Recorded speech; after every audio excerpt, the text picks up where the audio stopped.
importance of the silkworms. Well, some of you might have seen this before, maybe in your visits to China or Cambodia, Thailand.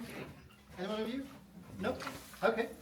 Now, ladies, gentlemen, in Turkey we do have 3 areas which can make actually silk production.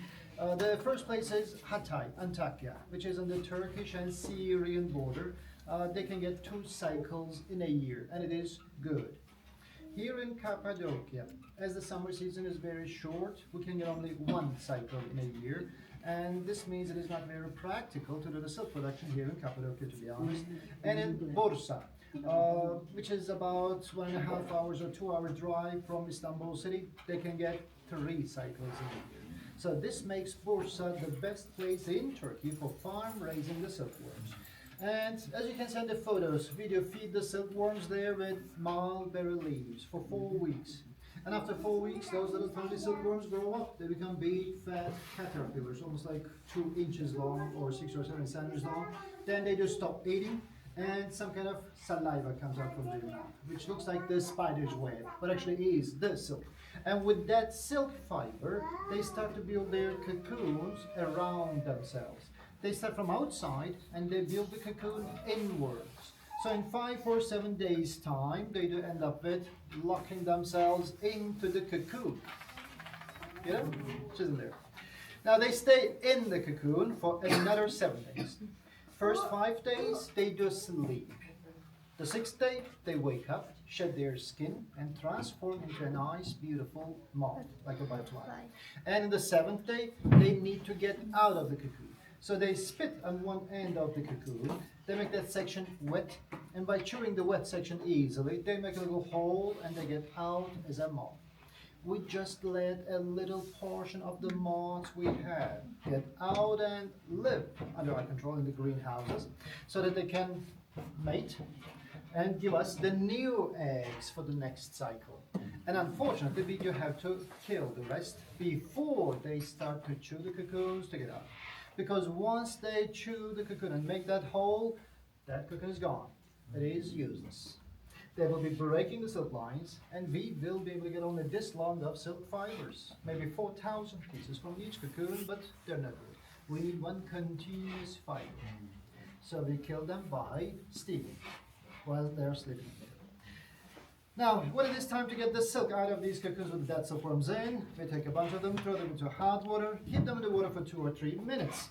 And when they all get nice and wet, by hitting them with this brush, we simply catch the beginnings of the silk lines on every single cocoon. See that? Oh. Ladies, gentlemen, you gotta see this.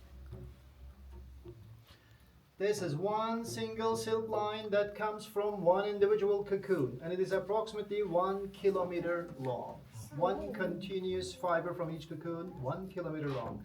And believe it or not, this is the strongest and the most elastic natural fiber in the world, after the spider's web. Spider's web is stronger and more elastic, yes, but as we people cannot use the spider's web for any commercial purpose, silk takes its place, and we say silk is the strongest and the most elastic natural fiber in the world which people can actually use. During the medieval times, the knights or the sword fighters, they were wearing silk armors instead of the steel armors, because these silk fibers are 11 times lighter in weight, but 6 times more stronger than the steel fibers, which have the same diameter and same length. And during the Roman Empire or Ottoman Empire period, these silk threads were being used as a saw to cut the marble bricks to use in the construction. They're that strong. Well, although it is the strongest fiber in the world, one single fiber by itself is so fine and fragile, we cannot work with it. We need to make it thicker and stronger. So here we do combine 25 or 30 of them together. There she goes.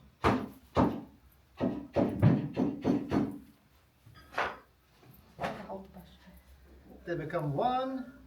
We do spin them right here in this little pulley, and when it goes to the system over there, it's already spun 25 count thread.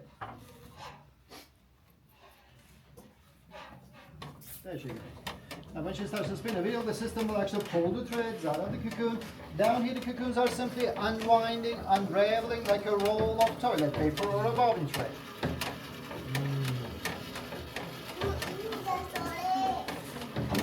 And that's how we get the silk from the cocoons of the silkworms. Now, this whole thing was actually found by the Chinese like 2,000 years ago.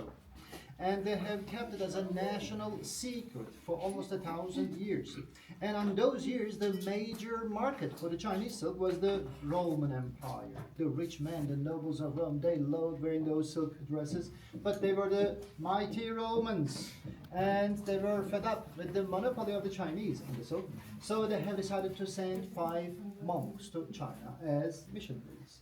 Actually, they were not monks, they were spies disguised as monks, and their actual mission was to steal the silk production techniques from the Chinese. 3 of the monks were caught and they were killed by the Chinese authorities, but 2 of them, they have actually managed to steal the silkworms, and by hiding them in their bamboo cane sticks, walking sticks, they have taken the silkworms out of China.